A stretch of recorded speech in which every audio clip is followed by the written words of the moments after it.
What is going on, ladies and gentlemen? This is the Vol Fanatic Show. We are live once again for the second week in a row. My name's Skylar. Michael, how we doing?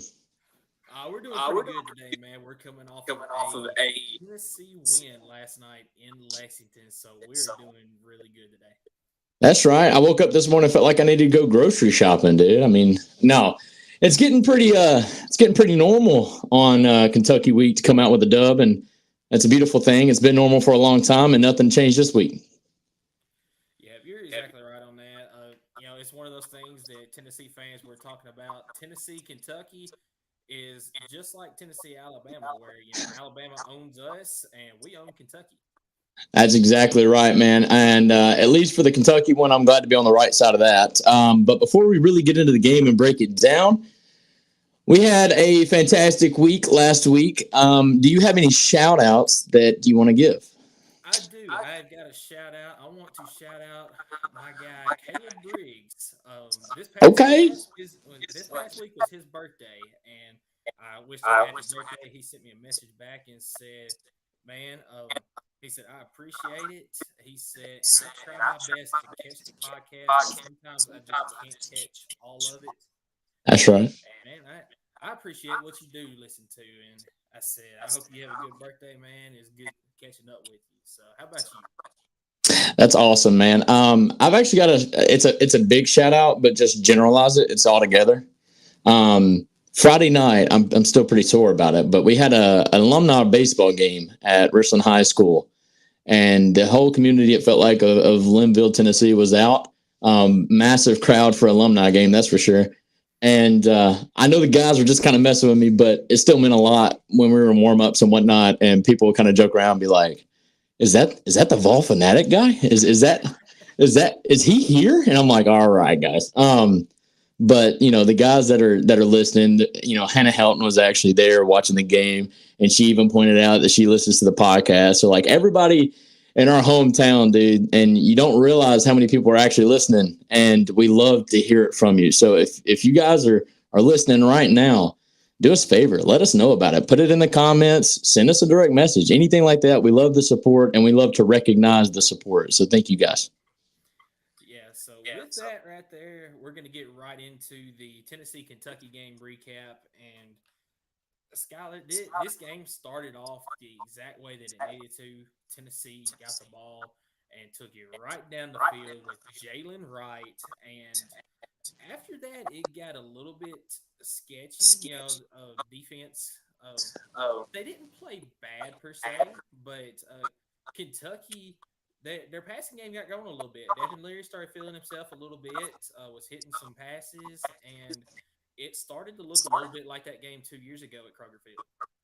No, that's exactly right. But you gotta tip your hat to Kentucky's offensive plan. What's funny is like both teams did exactly what they needed to do to win the game.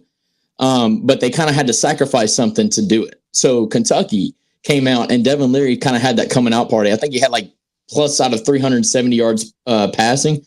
But guess what? Ray Davis didn't even get to 80 yards rushing. So like, that was a yeah, exactly. So hats off to the Kentucky's plan though, because like, let's be honest, we have probably one of the most dynamic defensive lines in all of college football, and we couldn't get to Devin Leary because the man was taking 3 steps and getting rid of the ball immediately. There was absolutely nothing our defensive line could do. I don't know why we were sitting in zone and playing soft coverage when he was getting the ball out that fast. I mean, they never really attacked us vertically. They were doing out routes, some quick slants, something in the flat, a crossing pattern. They were getting the ball out of his hands very fast, which is exactly what they needed to do. They executed very well. Can't really get mad at our defense for that as far as the defensive line. I mean, I know a lot of people on the message boards are really mad that we couldn't get to the quarterback, but let's be honest, they never really had a chance. And so hats off to Kentucky's plan. I want to point out something to you because I know people think that we only complain about the rest when we lose, but I've got an amazing stat that I want to tell you. I want to tell everybody listening, because I think there's something more to this, even if you're not a Tennessee fan. 2 games in a row now, 2 games in a row, the opposing team that we have played has not committed an in-play, live play penalty. I did see that stat. That's something crazy right there.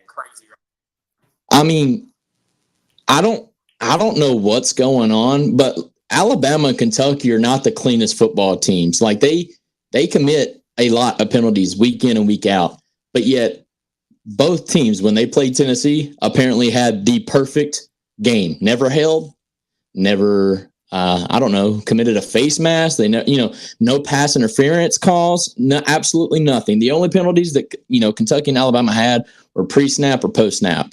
Um, I'm not. I mean, luckily we overcame it. We were the better team. That didn't really dictate the outcome of the game. But there's got to be something held to it. They got to be held accountable. This is ridiculous. I mean, the offensive lines clearly are holding, and they're just not calling it. I don't know why. Yeah, and guys, I'll apologize. I don't know why my mic cannot be heard very well. I'm trying to figure this out on the fly. I'm speaking directly into my mic, as you can see, but something's not going on with it. Um, but yeah, something's got to change on that end because it's obvious things going on out there, and they're just not getting called. A bunch of holdings, not getting called. But like you said, Tennessee has done a great job of just overcoming it. And like you said, they were the better team last night, and they ended up pulling out that game. No, absolutely. You can't be heard.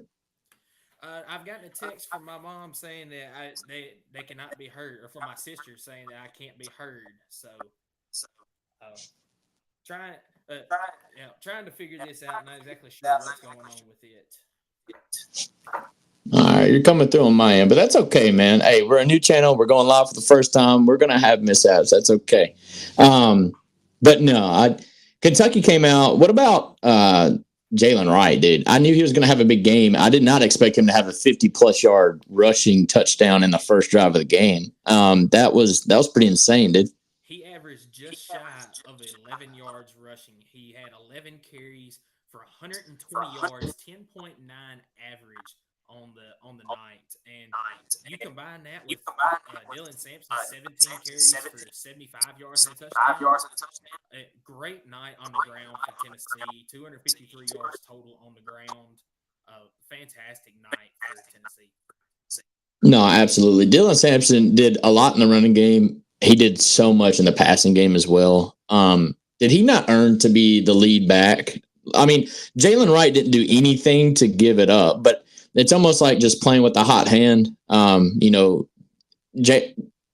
Sampson came in and literally put the game away on his back in that fourth quarter, dude. Like it was really fun to watch. It's crazy to think that he's our number 3 running back. I would say that he's number 2. But Jalen Wright had a game, but it was really cool to see that even though Jalen Wright was having a great game, Dylan Sampson didn't just sit back and I don't know, just basically understand that he probably wasn't going to get as many carries because Jalen Wright was running up and down the field on him. But I think what Tennessee had over 200 and I don't know how many rushing yards did we have? It was a lot. 53 rushing yards on the night. God dang. And what was Kentucky only giving up like 80 yards a game rushing? Like they were a pretty good rush defense. Yeah, they were a good rush defense, and I've got the numbers that I can look up whenever we get to Kentucky's game for next week. I don't have it right offhand, but yeah, I think they were like right there at the top of the SEC in yards given rushing. Yeah, I got you. Yeah, Robert's saying that the microphone has a low volume and an echo. Yeah, see, he said your volume. Yeah, trying to figure it out. I unplugged the mic and plugged it back in. Do you have maybe an echo cancellation button?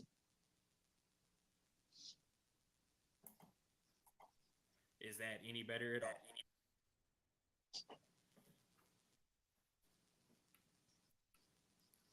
We'll figure it out, man. We'll figure it out, dude.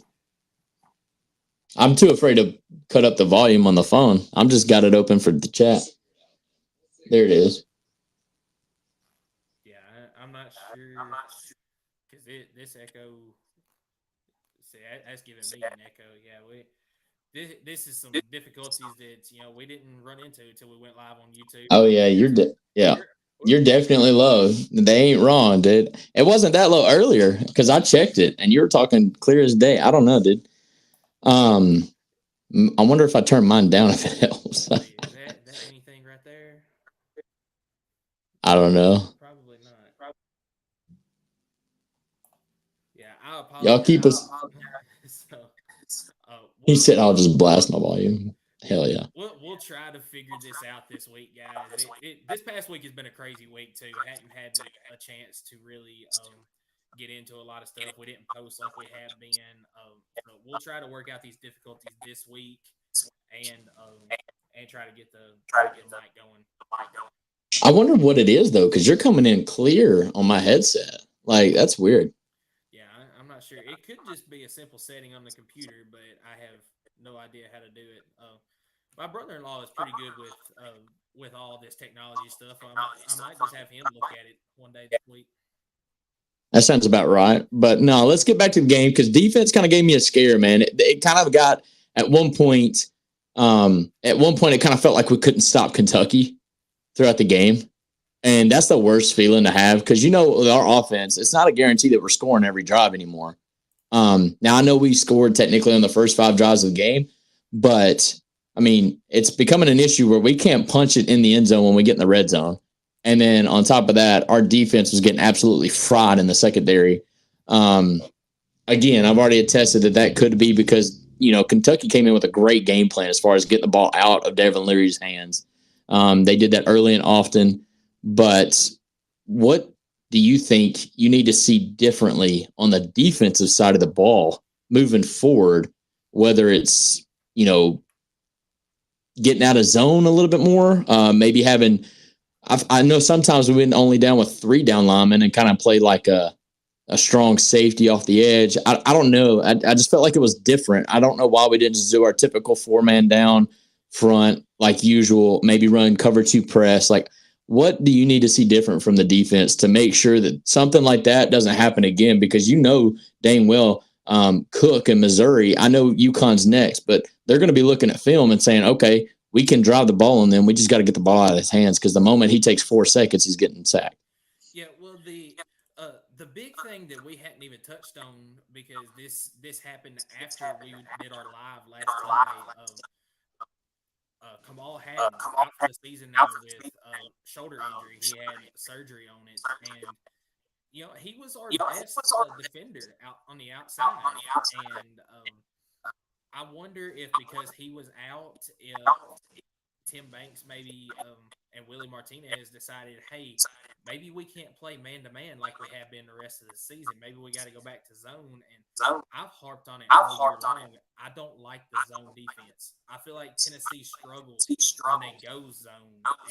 And we saw that last night. But a credit to Kentucky because what Tennessee needed to do to win this game was to shut down Ray Davis and force Devin Leary and these wide receivers to beat them. And that's exactly what happened. Devin Leary had to force the ball downfield, and him and the wide receivers did a fantastic job.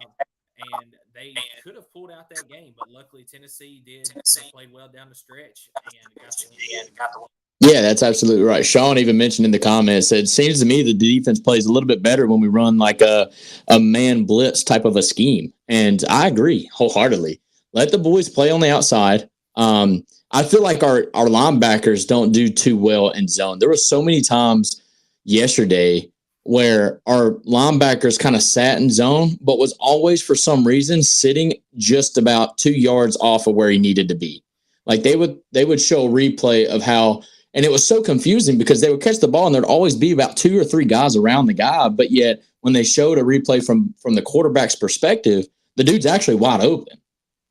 So we got to do better if we're going to play zone. The linebackers have to do better. Beasley's actually struggled with it, and that's actually been a surprise because he's kind of been quiet and, as far as being in the backfield, right? Because that's what he's really good at is sacking the quarterback, filling the gap in the run game, and he did good at that, but he's not so good in, pass defense. And so that's something moving forward we're going to have to do better at. Beck, we'll get to the game later, but Carson Beck is that dude. And so if we don't fix some things down the road, it's not going to be a pretty day in Neyland, November 18th. But no, I agree with you. But again, dude, I think we got Kentucky's best game. Like, that was. We always get Kentucky. No, because last year we probably got their worst. But I credit that to Tennessee and not so much Kentucky just being bad. Tennessee, they had the hype of doing the dark mode, having the. Oh yeah, last year they had no chance, but like last year they had no chance, dude. We were coming off the Bama game, I think, when we played them, and so 2 years ago in Kroger Field, I felt like that was Kentucky's best effort that night. So especially defensively, because it was like 17-14. Yeah. Well, I agree with that. I'm talking about the 45-42 game. Oh yeah. I'm thinking of 2 trips ago. Yeah. When we got the massive 4th down stop on the goal line, basically. Yeah. All right. Yeah. 45-42 2 years ago. No, absolutely. Now, what's crazy is the last 3 trips to the Kroger Field, and this is going to be something to look at when we play them again at Kroger Field. It's all been 1-possession games, dude. It's all been 1 score. Really, it's been 3-point. I think it was 5 points yesterday. I think, what was it, 33-27? I don't know, 6 points. Yeah. So it's been 3. So last 3 games, right? We beat them by a combined 12 points, 6, 3, and 3. Well, you're not factoring at their field. All right, chill. I was gonna say last year was what? At their field. Yeah, the whole topic was playing at Kroger Field. All right. But no, it was a great game. It kind of frustrated me because I said all week that we should be able to boat race them. And it felt like we had times to do that, go up by 2 or 3 scores, and we just couldn't get it done on offense. I don't know why. I don't know why we couldn't, but that's something that I wish we wouldn't do. I mean, the first half we scored 23 points in the first half, only 10 in the second half. I don't know what's going on out of halftime, but our third quarters are bad. Our third quarters are so bad. I don't know what we are doing or not doing in the locker room, but it needs to change quickly. We need to come out of the half, especially when we get the ball coming out of the half, and score, not go 3 and out. And that was really frustrating. But other than that, proud of the boys, man. Gutsy effort. Definitely went down there. Shut up some Kentucky fans that were talking crap. 3 SEC losses in a row for Kentucky, man. It happens all the time, though. It's only going to get harder from here for Kentucky. They've still got Alabama down the line. You still got to play a Louisville team out of conference that is not going to be a pushover this year. I forgot who they're playing this coming week. We'll get to that later, but it's not going to be easy the rest of the way for Kentucky. No, not at all. And even Robert said that, as a Kentucky fan, that's got to be a gut-wrenching loss because you got Leary's best game. I mean, he almost threw for 3 3/4, like 375 yards, and he couldn't win the game. Yeah, this is the game Kentucky fans have been waiting for from Devin Leary, but because of Ray Davis and that running game being shut down. No, not at all. But hey, Kentucky's receivers came out the ball. You got to give them credit. Devin Leary is putting the ball in the money. And like you said, they were getting a lot of help from those receivers. No, absolutely. They were making great contested catches. A lot of our secondary was actually, draped all over the guy. Now I don't like that we're still not turning our heads, but now that could be because we were down a second. And, Kamal Haddon, man, I do want to give him a shout out. This is one thing that me and my dad were kind of talking about last night. Kamal Haddon went from being pretty widely not hated. Obviously he got booed at home at South Carolina. People were just really disappointed because it was kind of like the New Year's same stuff with him. And he was able to flip the script entirely. And now people are really devastated that he's hurt, he's injured, he's not going to be able to finish the season. What was going to be his best season ever at University of Tennessee. Congrats to that guy. I hate that he got hurt, but what a massive turnaround that he was able to do and kind of put the haters aside. Screw you guys, I'm going to do me. And he got better as the season went on. And it really does hurt not having him on the defensive field because one thing, he was a great coverage guy, but if they ever ran something in the flats, if it was a screen or something, he would blow that crap up. I mean, he would crash in like a safety. He could read And the book. oh, exactly. I mean, and so I hate that he's gone, but I love for him to be able to flip the script the way he has. When I went to the next home game after South Carolina, dude, he got literally more cheers than Joe Milton did. And Joe Milton gets, that's going to sound bad. Joe Milton gets the loudest cheer because he's a starting quarterback, right? Has every game, no matter what people think of Joe Milton, he still gets the loudest cheer. But when Kamal Haddon's name was read on and his picture was up on the Jumbotron, that dude, like the whole crowd went crazy. So hats off to him. I hope he gets healed up. And I don't know if he's out of eligibility. He may be. He's a senior, and I think he's already used that COVID year too. That's what I was afraid of. So it's a tough way to end it, man. But I'm glad he was able to turn around, and hopefully he can do big things on Sunday. Yeah, and one thing I want to point out, just real quick, because there's another game that we're going to talk about a similar situation. The catch on the sideline by Ramel Keaton. That literally came down to the call on the field because it wasn't a catch. No, it was not. You could tell he was still shifting the ball after his foot had picked up from the inbounds line. And, yeah. Once they caught it complete on the field, there wasn't enough video evidence to overturn it. And there really wasn't, but how they always talk about controlling the catch? Yeah. I mean, his hand, he clearly re-gripped the football after he stepped out of bounds, which is why I thought it wasn't technically, by definition, a catch. Either way, our receivers finally came out. I'm glad you brought that up. Dante Thornton Jr. Who's number one? I don't know. I thought that dude was like a true freshman out there. Like, I've never seen him. Like, I don't. Yeah, did we just pick him up off the practice squad? I don't know. Is that the guy that they've been talking about all year long that was going to show up? I thought Bayless Jones Jr. came back from Chicago Bears and started playing again. I don't know. It kind of looked that way because he actually looked like he knew what he was doing. Dude, hats off to him, man. We needed this. Like, missing Brew, we needed that guy to step up because he's the only other guy, like, physically just gifted to play that position. And he did a great job. Now, same thing with Chaz Nimrod, man. Now, it looked better than probably what it was because the dude fell, but he still broke him. I mean, they showed a replay, and he absolutely burned him, and that's why he fell. Yeah, it's not like he tripped coming out, Yeah, he's beat by 2 steps. Exactly. And for Joe Milton to see how wide open he was and to just lob it and let his guy go catch the ball, that was good to see. Look, this win was... One thing that we even talked about today was how well Joe Milton played yesterday, overall, passing and rushing. And shame on us, bro. Shame on us. But now, one thing, the reason why I didn't is because I just posted on my TikTok about 3 hours ago, and it's all about Joe Milton. I said, this dude's playing out of his mind the last 2 games. And people are like, what about Bama? And I'm like, the dude literally threw for 270, 2 touchdowns, and ran for 60 yards. I think that's pretty good. I mean, I know the second half didn't look pretty, but he still had a hell of a game. And but you're absolutely right, man. 18 of 21. 18 of 21. But that's not even impressive to me. Like, that's good. What he did on scramble drill out of the pocket has been something I've been waiting to see his entire career. And the dude ran it like a freaking professional quarterback. I think his draft stock actually rose last night.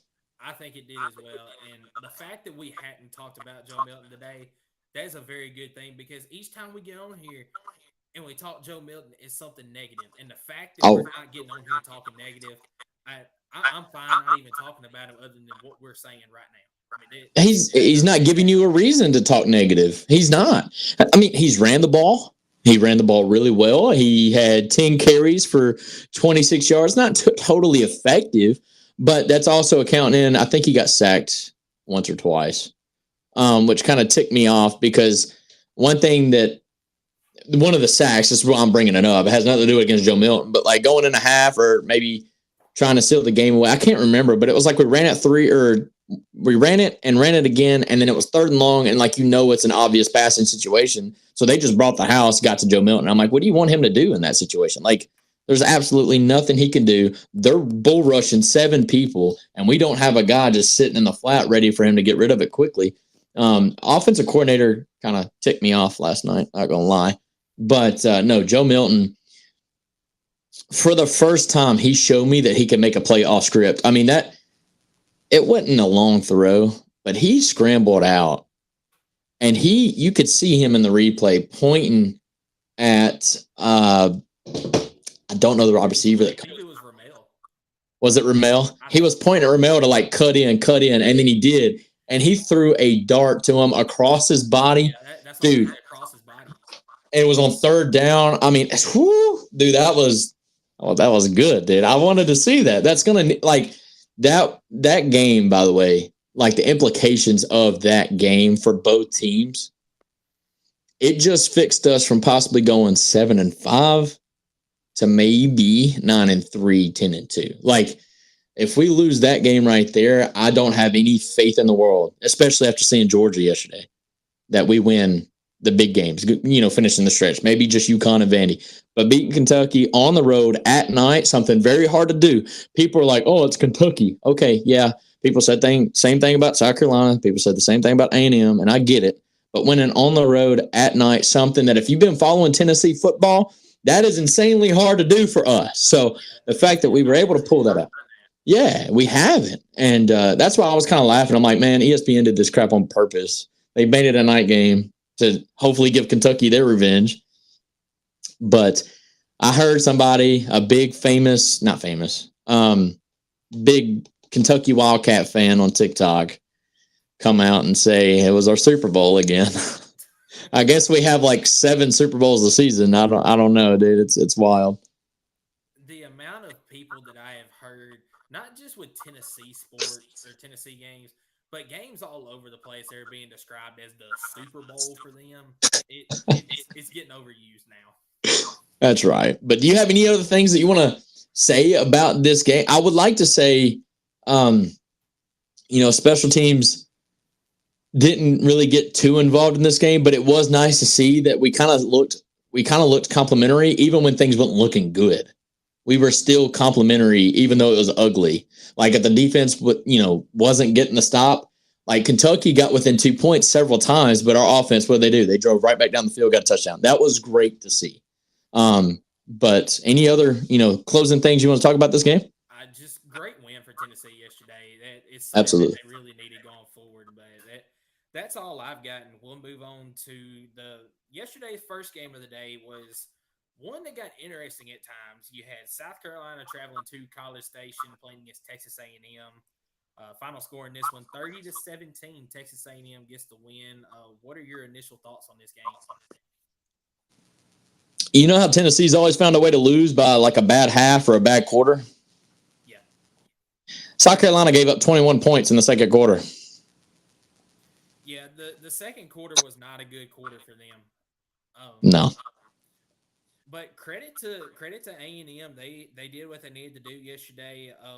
Le'Veon Moss was out yesterday. They're starting running back, and all you had was Amari Daniels step up and fill that spot. He had 13 carries for 68 yards yesterday and a touchdown.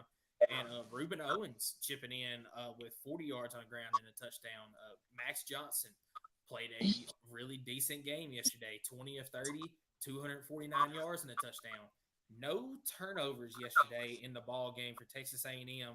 South Carolina did have one fumble in the game. All right, so I want to point this out for Texas A&M. So even though they don't win all these ball games, have you noticed they can make teams play the game that they want to play? Like that's because their defense is really good. I mean, there's a reason why teams are not scoring 30 points on this team, other than Miami. That is the one outlier game this year. Yeah. Every other game, Texas A&M has made their opponents play the game that they want to play. Well, and even in Miami, they had a lot of I think there was a pick six, I think a kick return in that game. Like Miami had other ways of scoring the ball, but yeah, I mean, Texas A&M, they kind of force you into the boxing ring and hey, Like, this is where the fight's going to be done, is right here in the trenches. Like, you're going to play the game our way, and you're going to beat us up front. And that's how that's how Tennessee had to do it. I mean, how abnormal is it that Tennessee doesn't score 20 points? I think we scored right at I think we scored right at 20 points, but that was with a punt return. So, like, it's tough brand of football. To your point there, you look, that is the only game so far that Josh Heupel has won at Tennessee while scoring less than 30. Less than 30. So you don't see that much with Tennessee. If you do, it's a loss. Yeah, I mean, and another thing about A&M, man, this was not pretty in the first quarter. And the fact, the first drive, Max Johnson got sacked 3 times in the first drive. Like, South Carolina came out, and credit to them, because I know they got really, the injury bugs bit them pretty badly. But they came out with a chip on their shoulder. They played really hard for a lot of the game. And, I mean, I almost feel bad, but I don't care about Shane Beamer, so I really don't feel bad. But South Carolina could have came in and literally had anything to play for, dude. I mean, I know people can say, oh, they can still make a bowl. Yeah, really? How realistic is that, though? Like, they literally have to win out. They have to win their final 4 games to make a bowl that'll be in Nashville, Tennessee. I mean, looking at the rest of the schedule, I'll pull it up real quick. They've got Jacksonville State next week. That's a dub. It should be. You've got week 11. I'm going to try to pull it up real quick. What are you trying to imply there? I think it's still very possible South Carolina could go 6-6. Yeah. Because you still got Jacksonville State. You've got Vanderbilt the week after. Week 12. Got it pulled up. You can beat Kentucky if you're South Carolina. That's their next to last game. And then you've got Clemson in the last game of the season. And Clemson is reeling right now. Yeah, they suck. It is still on the table for South Carolina to do it. Is it a tall task? Yes, but they've still got things in front of them. I was saying that to say, like, I'm giving them credit because they came out fighting, even though, like, in my mind, they don't really have a ton to play for. Even if they make the bowl game, which is great, that's extra practices, but it's not like a big bowl game. But to your point, is that not Shane Beamer's recipe? Like, when everybody else is down on this team, they're 2-6. Nobody cares about them. He's going to find a way to rally the troops. And I said this last week. They're going to give their all against Clemson. That is literally the game. Like they could lose every other game, but if they beat Clemson, I'm not going to say all is right with the world, but it's a hell of a better end of the season. And then, like, carry that into the off season, knowing that you're still the best team in South Carolina. Yeah. Or in the Carolina. No, because North Carolina's reeling too, bro. Yeah, they are. The Carolina teams are not doing great right now. They started out hot, and then, but no, I agree with you, man. But no, Texas A&M, like you mentioned, they have some injuries themselves. But Aiyana Smith, dude, he balled, dude. Yeah, he balled. He's something else. And even though the stats don't really show it much, Evan Stewart, some of those catches he was making, plays that he was making yesterday, contested catches. Those 2 guys right there, they are dangerous. They are scary when they're on the field together, and they're making plays like that. I hate it for South Carolina because, like, Spencer's best guy is Xavier Legette. He's also battling some injuries, so you never got a full healthy Legette playing in the game. I know that for sure. I'm not making excuses for South Carolina, but I always want to see the best players play. I mean, same with Georgia. Like, I want Brock Bowers to be healthy. I love to see a team with full potential ready to go. I mean, I'd love to see Brew McCoy back, but it is part of the game. They had to have a guy step up. So what do? They turned to Harbor, and he made some great plays, and they got their tight end involved. He only caught two passes, but 31 yards, crucial on third downs. That was great. They even got the running back in the passing game as well, just to try to give Spencer an out because, Spencer, he's running for his life every play, and they need the running back to kind of get out in space and catch a quick pass, whatever. But tough game for South Carolina. Big for Jimbo, though, a big win. It was was a big win. It was a win that they needed because if they would have gotten beat by South Carolina yesterday, hey, that buyout money was going to show up somewhere before the end of the Oh, season. yeah. Oh, yeah. There's It would no have doubt been. about that. And it still could, depending on how the rest of the season goes. Still could. I mean, it's not like South Carolina's a top 3 team in the East. I mean, they're down bad this year too. But like I said, that's why it was a big win for A&M because they beat South Carolina. I mean, they got back in the win column. They had lost several in a row. So no, that's a good win for A&M. You want to move on to the next one? Well, one more thing I want to bring up. So, you mentioned the injury bug South Carolina has had, and Yes. I know that's a part of the game, but how far does this have to go before you start questioning the strength and conditioning coach at South Carolina? Because look back at the 2016 season for Tennessee with Butch.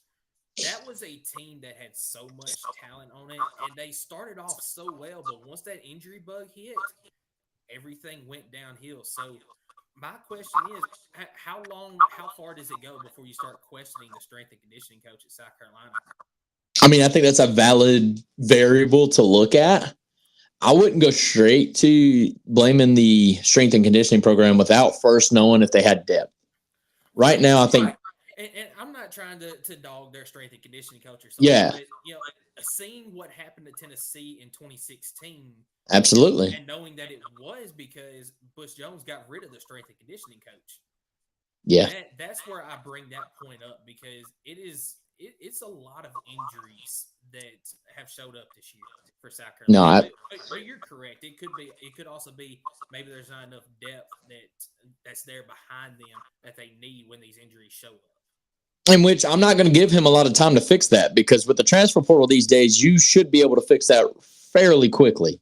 Josh Heupel's literally been able to do that in about 3 seasons. I'm not saying that we're 100% ready, but considering where we were in year 0 when he showed up to where we are now in just 3 seasons, not even 3 full seasons. I mean, we are literally in the top half of the SEC in depth and talent roster and everything like that, which talent I felt like we've always had a little bit of at Tennessee, but not 2 or 3 deep in talent. Whereas right now we have a 3 deep talent and defensive line that we've never seen before. I mean, it's been a long time since we've seen that. But no, you have never really seen that in our lifetime. Exactly. Yeah. I just didn't want to be like overly dramatic about it because I'm sure I hate her in the comments be like, oh, whatever, dude. But no, big win for. Yeah, dude. What is? Hang on, because my list may be different from yours. Are we going straight to the cocktail party, or are we going to Mississippi State Auburn?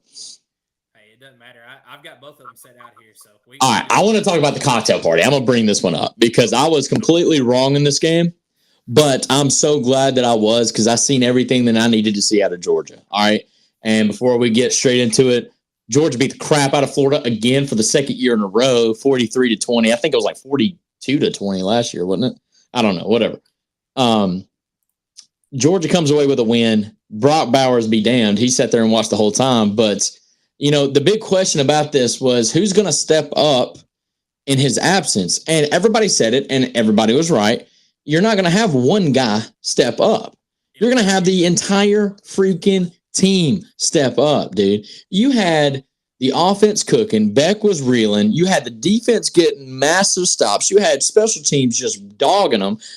They had a safety on a blocked punt. Dude, I mean, you're talking about every aspect of the game Georgia stepped up in, and they did. That's everything I needed to see. I want to go in and apologize for picking Florida to upset you guys or put you guys on upset alert. I knew that you guys were going to win, but let's be honest, I did have doubt because this just goes to show game by game doesn't translate because that was not the Georgia team that played Auburn, right? And so I knew in the back of my head, and I couldn't get it out. And it's the same thing with people when they judge Tennessee, they can't get the Florida game out of their head, right? And that's totally understandable.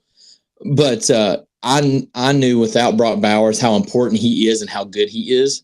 If there was a game that I'm going to doubt Georgia in, it was going to be that game. But they showed me everything I needed to see. Georgia may rout us because it does feel like that when they have to get up for a game, they jump about 10 feet higher than the opponent. And they boat raced them. It was embarrassing. Florida came out, punched immediately, right? And then it was all dogs after that, dude. Yeah, well, my dad brought it up this morning. He said, Georgia gets up for the games that they have to. Yeah. And that is 100% correct. They got up for that game yesterday. They got up for the Kentucky game. My question to him was, okay, are they going to be able to get up for 3 games in a row right through here, the Missouri, the Ole Miss, and the Tennessee game? My answer to that is yes, I believe that they will. Absolutely. And I don't think I texted you earlier this week, but so CBS Sports put out their updated college football playoff rankings. It doesn't officially come out until Tuesday, but CBS did their mock one this past week. They had Georgia at number 6. And as soon as that happened, I said, well, there's Kirby Smart's bulletin board material. They will be ready, and Florida has no chance this weekend, and they did not. Well, respectfully, CBS only did that for clicks to get people pissed off, which is understandable. And let's be honest, their body of work hasn't been the most impressive. Everybody's talked about it all year, how Georgia's not really played anybody, but let's be honest, the East has stepped up this year. Their back half of the schedule is actually decent. I mean, they play Missouri, Tennessee, Ole Miss. All 3 of those teams are probably top half of the SEC, respectfully. Right? I mean, Missouri's maybe Missouri maybe 6, Tennessee maybe 7 until we prove that we beat them. And then you got Ole Miss probably at 3. LSU's obviously no. Sorry. Whoa. Ole Miss at 4, LSU at 3, Bama at 2, Georgia at 1. You know what I mean? Like, that would be, I guess, my off the head. Yeah, I'm going to disagree with the 3 and 4 there because Ole Miss did beat LSU straight up. But if you're going by how teams have played lately, then yes, LSU is over Ole Miss. Yeah, but you got to judge teams based off their most recent game, right? I mean, I get it. The whole body of work matters, but listen to me. How many times did Ohio State lose to like Purdue in the second week of the season and then go on and win out and then they made the playoff? So, I mean, I get it. The whole body matters, but there's a lot more emphasis on the end of the season and how the team's playing lately. And it should be. I mean, it should be that way, I think, in my opinion. But no, I think you're right. But what is Mertz had a decent day. Like, he went 25 of 34, 230 yards, 2 touchdowns. Rushing, they ran the ball for over 100 yards. I mean, I think a lot of that was in the second half, but what's up? Well, the big thing there is just the pressure that Georgia put Graham Mertz under the entire game. They had 4 sacks on the day, and I don't have the amount of hurries or anything that Georgia had in the game, but I would say that probably close to half of Graham Mertz dropbacks was hurries in that game. Yeah. So I mean, he was on the run all day, and it was that Georgia front that was just dominating Florida's front. But one concern that I do have for Georgia on that front, and I brought it up before this year, there's a lot of missed tackles on that first hit. And that's why Florida ran for over 100 yards in the game, because there was missed tackles right there at the front, and they were able to get into that second level a lot of times. So you play a really good team down the road, and I'm not saying it's going to be any of these 3 teams that they play coming up. I'm talking maybe into the playoffs later this season. You play a team that can absolutely tear you up and break tackles, along with you missing these first tackles, it could come back to bite Georgia. Absolutely, but I'm not going on record again and saying that Georgia's losing another football game. Oh, I don't think that they absolutely. Yeah, I will say this, and this is going to hurt as a Tennessee fan because I know the game's at home, but I think Georgia's only other real, I guess, game that maybe they wouldn't be favored in, even though they're going to be favored by 10 points probably, is Ole Miss. You can't trip up against Ole Miss. And as long as they get past Ole Miss, I think, honestly, just because I know Tennessee football, I think they're going to steamroll Tennessee if we can't play complimentary football. I know this ain't a prediction for that game, but I'm just trying to tell you as far as like their future schedule. I seriously think they make it to Atlanta probably unscathed, undefeated, which would that not guarantee them a playoff spot, even if they lose in Atlanta? Especially how the rest of the conferences have shaped out. Because you look, the Big 12 no longer has an undefeated team after yesterday. No. Shout out to Kansas, by the way. God, yes. The ACC Georgia only Tech too. has one. Yeah, the ACC only has one undefeated team. That's Florida State. If they go down, I mean, I think Georgia is a lock, even if they were to lose the SEC championship game. Yeah, I agree with that. I want to talk about Florida, though, because Florida, let's be honest, has exceeded expectations to this point. Oh, absolutely. I thought they were going to go 4-8, and I'm going to go on record and say that because I thought they would lose to Tennessee, which I thought was granted, as far as like everybody would have thought that at one point. And then I thought they were going to lose to South Carolina because I did not see South Carolina just falling off the face of the earth the way they have. So, and the reason why I want to bring this up is because this game was part of it, but Florida's rest of the schedule is awful. They play Missouri, they play Florida State, they play LSU, and there's another game in there, I think. But that I think it's a knockoff. You got Arkansas next week. Okay, Arkansas. So they need to. So I say that to say, well, and we'll do they've got to be Arkansas because they very well could still finish 6-6 and it still be a disappointing year, but at least it's not as bad as I thought it was going to be. You know what I mean? And you know, I had them worse than you did because I said that they were going to go 3-9. Yeah. But look at the schedule, though, man. Look at the schedule. Preseason, everybody thought they'd lose to Tennessee. And then the way South Carolina finished their season, you just kind of assumed that they would lose that game too. So it's so big that they were able to win those two games because I'm telling you, man, this was probably the hardest schedule in all the SEC, if not college football, that Florida's had to face this year. And if they can go bowling with a schedule that freaking, I mean, it's terrible. It's atrocious. Florida State usually isn't that bad of a game, but they're on one right now. They're undefeated. That's the ACC's hope. So they're all riding their back trying to get there. Credit to Florida this year for what they have done, and credit that's all I'm giving them though.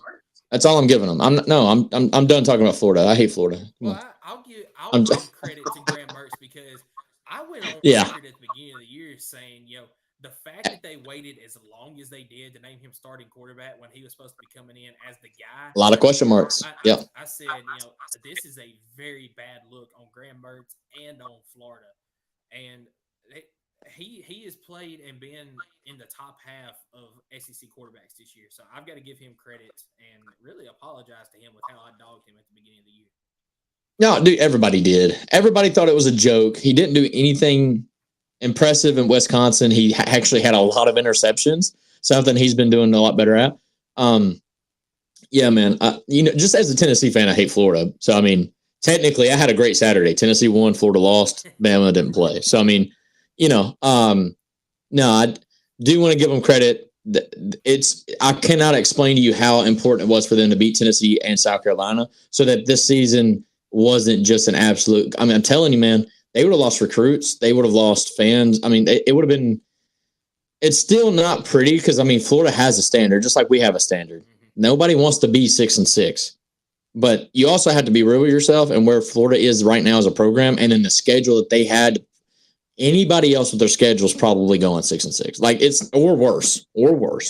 So I mean, it just take it with a grain of salt and get through the season, get some recruits in, and Billy Napier should have a much better next year, hopefully, pending how brutal the Texas Oklahoma. I don't know which card they drew in that one, but I just wanted to throw that out there. How they have to finish the season. It's going to be rough. I mean, it's not sunshine and rainbows. Obviously, they dropped one to Georgia, and it was ugly. If they don't turn around and beat Arkansas, and Arkansas is going to have a lot to play for, by the way. So they better bring their A game against Arkansas. Absolutely. So next game on the schedule, we got Mississippi State at Auburn. Final score in this one was Auburn 27, Mississippi State 13. And this game went kind of how I thought it would. Yes, it did. A late touchdown from Mississippi State made the game closer than it really was, but Auburn did exactly what they had to do yesterday, plus some. Can you believe that Auburn threw for over 200 yards yesterday? Mm-hmm. And not only Peyton that, Thorne's not, Peyton Thorne threw for 20 of 26 and 3 touchdowns. and ran the ball for almost 40 yards. Yeah. So, yeah, I mean, you're absolutely right. Hunter, though, their running back, that was what unlocked the key for him. I mean, the dude had over 140 yards rushing on just 17 attempts, by the way. So 8.5 yards a rush. That's Jalen Wright-ish type of running back right there against Mississippi State, who's been really good lately defensively. I mean, think about what they did to Arkansas and how they shut them down, only held them to 3 points, and KJ couldn't do anything. You know, what a game for Auburn. I knew it was. I think I even called it. I thought it was going to be a blowout. But this I think we all knew that this was where Auburn was going to get their first win in the SEC. And I hate to say that, to act like Mississippi State's not a good team. It's just the spot in the schedule. Auburn needed this really badly. Obviously, Mississippi State just got their first SEC win, so they didn't have that urgency to win like Auburn had, if that makes sense. And so this was massive for Hugh Freeze. He even said it. Hey, first SEC win, and it's hard to win in this league, and he's absolutely right, especially in the first year. Yeah, and do you think that maybe Hugh Freeze has listened to our podcast because they made mention yesterday in the game of he was asked the question, what about the 2 quarterback system there? And he said, well, we did kind of figure out that we need to try to keep one guy in there to let him get that rhythm that you need. And that's what they did yesterday. Peyton Thorne was the only quarterback yesterday that had a pass attempt. Now, Robbie Ashford did come in a few times just to run the ball, but they left Peyton Thorne out there, and you look at what he did yesterday. Like I said, 230 yards passing with 3 touchdowns. You mentioned the 8 carries for 38 yards yesterday. He got that rhythm that he needed to get with the rest of his guys, and Auburn looked really good yesterday, offensively, defensively. This is a team that we talk about. Hugh Freeze always wins a game that he shouldn't. Could he slip up and win a game late this season that maybe he probably shouldn't? I think that answer is yes. I know what game you're attending to, and I'm not talking about the Alabama game. Come on. No, I'm joking. Yeah, you're right. No, look, this was very expected. I don't think he's listening or watching our podcast, but I think that should kind of give us some reassurance that we were right in that scenario. I mean, because in the same sense, different story. I think Josh Pate may listen every now and again. As last week he said that South Carolina's Super Bowl is Clemson, and I said that, and we go live before he does. So, no, I don't think he listens, but I think we were spot on the money, dude. Think about it. Tennessee Titans today, and I don't like to watch them, but I have Derrick Henry on my fantasy, and he sucked this year. But they have to bring in Will Levis. And they don't want to just name him a starter, right? They're going to do 2 quarterbacks. Guess what happens when they change him after the first down, right? They put in Malik Willis. Guess what happens? Fumble, turnover. They're now on defense. It makes no sense when you're in rhythm or trying to get a quarterback out there to get comfortable to just yank him out and put in another guy, even if it's for a package. It just doesn't make sense to me. And so you see it everywhere. I don't even know why there's an idea of doing that. I mean, like, beginning of the season, you had like 6 SEC teams that didn't really know their starting quarterback. And, all of them are like, yeah, both guys will get playing time. Like, what? No, like, stick with one, get it over. I loved what Nick Saban did, by the way. And I know it looked bad, but he only sat Milroe out against USF to prove to everybody just how bad the other quarterbacks were. Yeah, he was sure that it was known. Exactly. So he put in Milroe, and that was his guy. And now look at what they've done. And he doesn't have that coach over his shoulder saying, hey, the next time you mess up, you're coming out. Like, just doesn't make sense. There's no reason to there's already enough pressure on a quarterback's shoulders to then add that to it. Makes no sense. So No, big win for Auburn. And if you would like to move ahead, or do you have anything left to say on that one? Well, one thing I want to say on Mississippi State, because we didn't really touch on them. So Mississippi State, they're sitting at 4-4 right now. But Correct. I really think that they're in a good spot. And the reason I say that is because what were your preseason? Well, you were higher on Mississippi State than I was, and most of the rest of the Yeah, country was. But I was 6-6 with them. but the expectation for them was what, about 4 or 5 wins?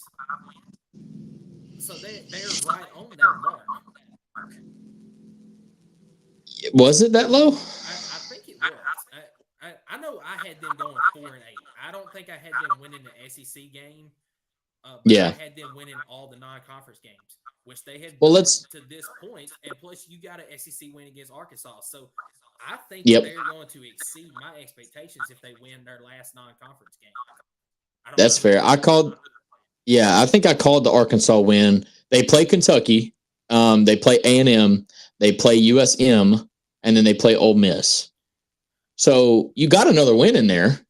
Yeah, and You're gonna have to fight but like you said, you've got to. you're gonna have to fight. Wins. Yeah, but there's an absolute realistic chance that they can beat maybe Kentucky and USM. I don't know if they beat A&M, man. That defense is crazy good. And then Ole Miss, I just think they have more firepower. More firepower, you know what I'm saying? No, Ole Miss is a pretty good team. And Ole Miss actually, I don't want to act like I don't know what I'm talking about. Ole Miss's defense has actually been balling the last few weeks. Yeah, here lately it's And been playing a lot better. yeah, but no, I think I didn't realize that the preseason expectation was that low. I mean, I had Mississippi State going 6-6. I didn't have a team in the West going less than 6-6, but I think Arkansas might be. Yeah, I had Mississippi State going 4-8. I didn't have high expectations for Zach Arnett going in. So based on my evaluation of them from the preseason, I think that they really don't have anything to lose the rest of the year because they have met expectations, and anything past that, it's exceeding the expectations that were expected. How do you feel about Zach Arnett? I've got some questions about him, but I agree. I feel like that this team right now that he has is set up towards the Mike Leach game plan, and if he gets guys in that are more towards his game plan, I think he's going to be all right. But I do still have a lot of questions about him. We'll see in the coming years, in the next year or two, what it's going to look like with him at the helm. Yeah, I was going to ask, are you only in question about him because you know what that team did last year and then the years under Mike Leach, or are you don't know about him because of the decisions that he's making this year? Like, I didn't know. Yeah, I'm questioning some of the decisions this year. That's where Okay. that's where I'm taking that. I got you. Yeah, I agree with that. Yeah, I agree with that. But hey, hopefully they can get some guys in. I mean, like I said, the transfer portal has made that a lot easier. Maybe they can revamp and be really competitive next year. So with that, we are going to move ahead to the final game and the recap, and that's Vanderbilt Ole Miss. Not going to spend a lot of time on this because this is exactly what we thought we were going to get. But I do want to talk about how Ole Miss is kind of like stopped playing after half. Like what was going on there? I think that they were just trying to get out of the game at that point. They were trying to shorten it as much as they could, make sure their guys didn't get hurt. But so did you watch this game? I know it was the same time as the Tennessee game. Not at all. I was watching Tennessee, man. Okay, so I went back and watched this game this morning. I want to point out a player for Vanderbilt that is really, really good for them going forward. Walter Taylor. He was the backup quarterback going into yesterday's game. Ken Seals was the starter. But in the second quarter, they brought in Walter Taylor. 6'7", 235-pound sophomore. And his very first play, he runs it up the middle and trucks a linebacker for a first down. And okay. Yeah. I think that. And all right, let me ask you this question here. So after that loss yesterday, Vanderbilt is officially out of bowl contention. That was their 7th loss. Not surprising. Nothing against Ken Seals because all he has done is sit there after he lost the starting job and wait until he got playing time again. But with nothing to play for this year, now that you're out of bowl contention, do you not try to play Walter Taylor the rest of the year and get him ready for the Vanderbilt future? No, absolutely. You got to play for the future here. This is bona fide practice time now. This is get your guy for the future. Ken Sills is great. I know for a fact, and he would attest to this because he stayed there. He probably had a great career at Vanderbilt. But I think he even knows that his time's done. He knows that he's not going to get a win the rest of the season. That sounds very harsh, but I agree with you. You got to play for the future. Whatever you're going into next season and getting those guys, like even if you have freshmen in the secondary, in the D line, the offensive line, maybe not offensive line because that's really a progressional position. Like you get better year in year out, but every position is that way in its own right. But no, I agree with you. He ran a lot though. I was looking, he ran 20 times. Now I'm sure that's counting sacks maybe, but well, that dude had he really wasn't sacked a whole lot, but what Jordan Rogers was pointing out was so the game plan all along was to bring him in because Clark Lee kind of figured that this game would end up getting out of hand at some point. So the plan all along was to bring him in, but not as early as they did. So he had like a small portion of the playbook that he was going to run yesterday. And a lot of those were designed runs. So, yes, those stats are correct right there. That's not just sack numbers. Okay. I don't even sack twice. Those were like 20 true runs. Absolutely. Well, we said last week because Vanderbilt's rush defense is not great, and we exposed that last year. I mean, Quayshawn Judkins came out, 17 runs for 124, 2 touchdowns, and even had that long 40-yard run. Look, Ole Miss did what they needed to do. They got the win. It didn't look pretty, I guess, in the second half, but they got the win. A win's a win. Move on to the next one. And, they got to prepare because they got a big game coming up. I don't know who they play next right off the top of my mind, but I know. Is it next week? Yep. Auburn? Yep. Ooh. Yep, it is. No, it's not. Yeah, it's Auburn this week. Ole Miss? Oh, I thought you were talking about Vanderbilt. Oh. Okay. I was like, no, they play A&M. Okay. Yeah. Vanderbilt plays Auburn. Yeah, sorry about that. Ugh. Vanderbilt got a terrible. Well, no, that's actually a favorable matchup.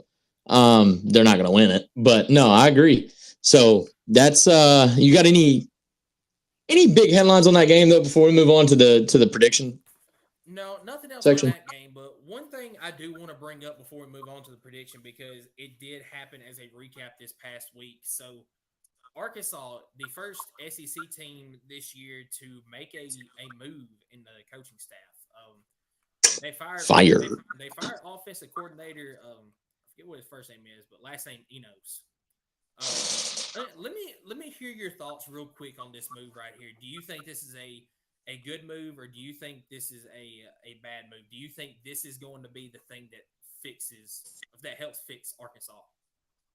I think, respectfully, this is a move that they had to make a change. They had to make a change that's not so monumental as just going through the head coaching carousel. So they had to put the blame on somebody. I'm not going to say that the offensive coordinator was the sole blame, but let's be honest, you put 3 points up against Mississippi State. Yeah, and that's fair. So I think this is a great move, but I think it's a move that Sam Pittman was probably urged to make. Like, hey, you got to change something or you're next on, so this is a move that, I mean, we'll find out. I like to with coaches, even as a Tennessee fan, not as a Tennessee. If it's Tennessee, I'm firing everybody as soon as shit goes south. All right. If we were to lose like 6 games this year, I love you, Heupel. Thank you for beating Bama, but you're gone. No, I'm joking. But you really have to move at the speed of honey on a plate. Like you can't move at the speed of water. They made this move because, like I just mentioned, they scored 3 against Mississippi State. You've only won 2 games this year. You got to make a change. And so this hopefully sparks something. You're probably not going to see it this year, though. You can't just change an offense that quick, that dramatically, at least, I don't think. But maybe next year you'll see a little bit of a difference, which we will see a difference because KJ Jefferson won't be at quarterback. So if the new offensive coordinator can make a spark happen and not have an all SEC type of quarterback, then we'll know for a fact that Enos wasn't the guy. So, no, I think it's a good move. I got you. I was just curious because I wanted to hear your thoughts. Me personally, okay, yes, you're right. This is a move that probably needs to be made because they have not been scoring a lot of points this year. But I think the big issue is on the offensive line, and firing the offensive coordinator is not going to fix that offensive line problem there. But I think that go ahead. I was going to say maybe not, but then again, if you know you have a terrible offensive line as an offensive coordinator, you should draw up some plays, get the ball out of the hands quick for KJ Jefferson to not bring in the offensive line. I mean, I get it. It's limited. I know. But like Kentucky, they knew our defensive line was going to be atrocious, as far as getting to the quarterback. So what do? They game plan to get the ball out of Devin Leary's hands quick. That was I cannot applaud Kentucky enough for that game plan. That was genius. And I know a lot of Tennessee fans are just mad at our defense. And I'm like, okay, yeah, you can be mad because we never really adjusted to it. But that's a damn good offensive game plan. And you didn't really see Arkansas come into a game, maybe other than Bama because they kept it close, but they never really came in with like a plan of like, hey, this is what we're doing. Tennessee does it great. They come into almost every game and it's like, yeah, we're going to run it and you're going to stop it or not. So no, I agree with the move. I do. I really do. So that will take us to the end of the Week 9 recap. We're going to start our Week 10 SEC predictions. And last week, Skylar went 4-1 on his predictions. The one game, and he already apologized for, that he missed was the Florida-Georgia game. That was also his upset pick last week. And I was fishing for clicks. No, not at all. I went 5-0 last week, and I texted Skylar last night. I was sick to my stomach because my game that I picked for the upset was Cal over USC. Cal was up by 14 at one point. USC towards the end scores to go up 50-43. Cal takes it right back down the field and scores a touchdown. Then with 50 seconds left, goes for 2 to win the game. And missed it. So the final. I don't mind the call though. No, I don't mind the call. You go for the win when you got, if you don't want to, especially when you've given up 49 points or whatever the hell it was, you don't put your defense back on the field, dude. Like, I don't mind that. Like, there were so many people in the post-game show like, why are we going for it? Get the point. Dude, clearly this is a reason why you're not coaching a team because you go for the win right there. No, like, I love the call, but just the fact that it came down to that right there, I was like, man, this week we should be tied up now. No, we're not. I told you you're not going to even taste the lead this entire season, dude. The sad thing is I tied it up, but that week you ended up getting your upset pick again. So you didn't, okay? That's all I want to hear. How about we remind the people what the updated records are for the competition? So the updated records, and it's really the wins that mattered. The losses don't. But I'm going to bring up the losses just to show how good that we've been at picking games this year. So, well, you, not me, but yeah. Well, you've got some upset picks in there. That helps. That's right. Dude, baby. Skylar is 69-17 on the year for his picks, and I am 66-12 on the year with my picks. So, loser. After mentioning that, we'll now get into the SEC games for this week. We'll start off with our Vols. Homecoming game against UConn. Tennessee moved up to number 19 in the rankings this week. This game is at 12 o'clock Eastern on the SEC Network, and I don't want to spend a whole lot of time talking about who's going to win, not at all, and lose because Tennessee is going to win. What do you want to see from this game for Tennessee? I want to see Jalen Wright get another 100 yards. He's closing in on 1,000 for the year, and then I want to see Nico have a complete half of football. Yes, sir. Yes, sir. But not necessarily because I'm screaming that I want to see Nico. No. I want to see us do our job and get Joe Milton the hell out of the game. Like, that is exactly what I was going to say. I want to see Tennessee take care of business early in the game and get these backups in the game. Give them some time on the start field. preparing for next year. Yes, Yeah. exactly. That's all I want to see from the game this weekend because Tennessee is going to win. They're going to win big. I don't know what the spread is. I hadn't looked at that, but I'd say it's probably in the 30s. Yeah, and this game does mean something outside of the football game. So we're playing UConn. If you are familiar with the basketball program, I think we're going to be honoring Pat Summitt once again this year for the basketball rivalry type of thing between Tennessee and UConn, two of the most historic, prestigious women's basketball teams in America, really. So that's going to be a fun tribute. I think I'm going to be there actually. So may try to find something. May try to find something Summit blue to wear. They did something like that last year as well.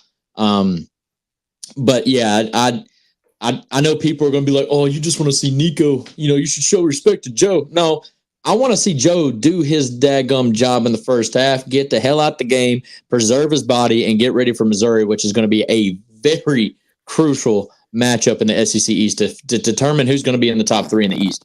Yeah. So real quick, last thing I have, I just want to point this out. So Tennessee is averaging 443 and a half yards per game this year. Do you know what the splits are? Like, Yeah, it's like 230 rushing and like 180 to 180. I can't do math, but 180 passing. no, this is updated. 221.8 yards passing, 221.8 yards rushing. Oh my God. It is literally 50-50 for Tennessee in their splits right now after the That's insane. That's insane. We're gonna clip that. Somebody clip that, and we're gonna have to post that. That's insane. If that's true, bro, that's that's a wild. I printed this off of ESPN stats before I got on today. All right, so literally is about as balanced of an attack that you can have through 8 games of a season. That's wild, man.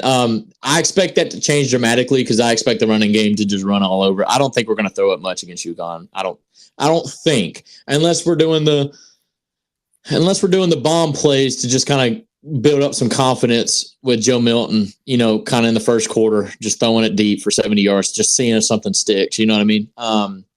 But no, I think that's going to be a pretty fairly easy win for the boys. Like I said, that win against Kentucky's monumental as far as like the momentum finish in the year, because not that I'm counting the win already, but I am a fan. I can do that.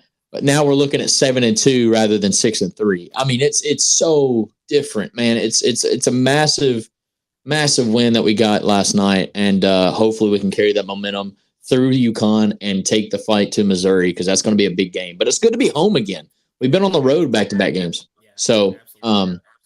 Yeah, man. Is that what you wanted to see, though, out of the boys? Do you have anything different? No, that's what I want to see. I want to see Tennessee take care of their business, get the starters off the field, get the backups in. And that's exactly why I put this on for the podcast today, because I want to see Nico out there, not because I'm ready for Joe to be gone. I want to see Nico get ready for next year. And any game experience that he gets is going to help him out for next year.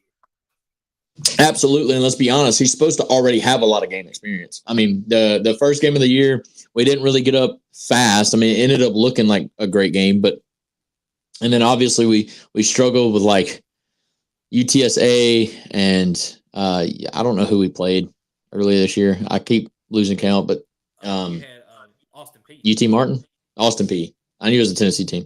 So yeah, but we only put up 30 points against them. So no, I'm wanting to see like 35 points in the first half, get Joe Milton out of there. Maybe the one drive out of half, because a lot of teams want to do that just to make adjustments or whatever. But let Nico play majority of the third and fourth, or third and then let Gaston Moore play the fourth. I don't know. I don't care. But no, that's what I want to see. Let's move on to we got a full slate, so we're going to have to run through these really quick. It's nice to have all these teams off bye weeks. I think we're done with the bye weeks for the most part. So 12 o'clock Eastern, ESPN2. We got Arkansas and Florida, which could be a sneaky good game considering Florida really, really didn't show up too well against Georgia, which may leave some doubt going into this game. However, what are your initial thoughts? This game is being played in the Swamp.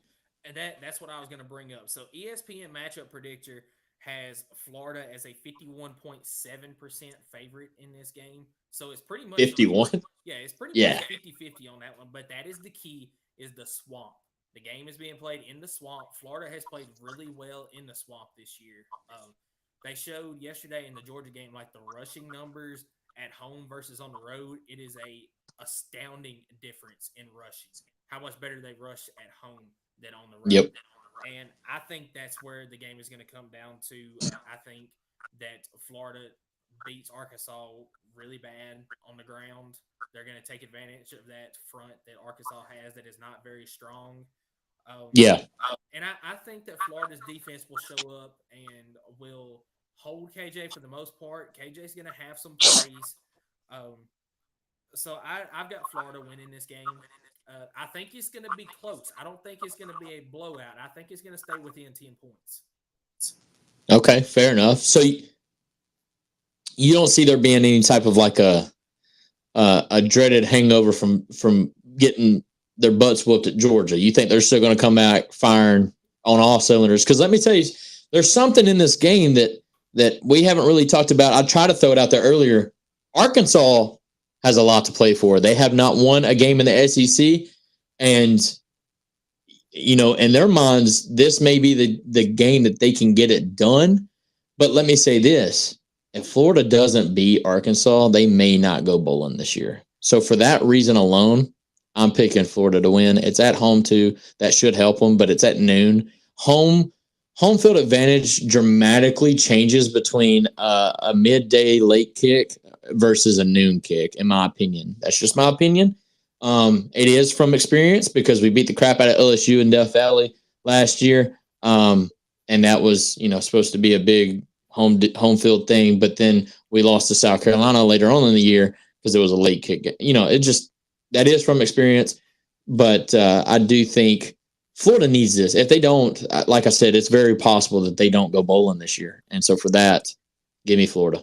Yeah, and I think that Arkansas coming off a bye will help them some, but everything that you just said, I agree with. This game is big for Florida because it is the last, I won't say guarantee win because it's not a guaranteed win, but it's the best chance that you have to get that 6th win on the schedule. This is the last game they're going to be favored to win. Yes, absolutely. So, yeah, I mean, they got to do it. Now, I know it's not by a lot because if it's only 51%, they can't be favored by more than 3 or 4 points. But, no, that's a big game. But we both agree on that. 6.5, but only 51% chance to win. That's pretty wild, actually. But anyways, all right, cool. Let's move ahead to a massive game in the West. We got Texas A&M versus Ole Miss at 12 o'clock on ESPN in Oxford, Mississippi. This game, I'm actually really intrigued on your thoughts on this one. All right, so this game is being played in Ole Miss. That is a little bit of a lean towards Ole Miss right there. Ole Miss has had a very good offense that I think this is the team that can take advantage of Texas A&M in the secondary. Texas A&M is not great in the secondary, but they have a great front. They have a great front 7. And that could also hinder Ole Miss because they want to get that run game going. I don't see this getting, into the 40s, but I do think that Ole Miss can put up at least 30 points. And if that happens, I don't think Texas A&M can score enough to end up winning this game outright. So I hate that you're letting me pick first because I feel like you're going to complain here any minute like any Alabama fan would. But I'm going to take Ole Miss to win this game close. Okay. No, not at all, man. I wanted you to go first because I wanted your opinion. And I'm glad I let you do that because I actually disagree. So I've got A&M in this one, and I do want to tell you why. Let's be honest. Ole Miss has played Alabama and LSU. They did beat LSU head to head in a shootout. Because LSU's defense is garbage. But against the defense that was good, they only put up 10 points, and that was Alabama. I say all that to say this. The other teams they played is Vanderbilt, Auburn, Arkansas,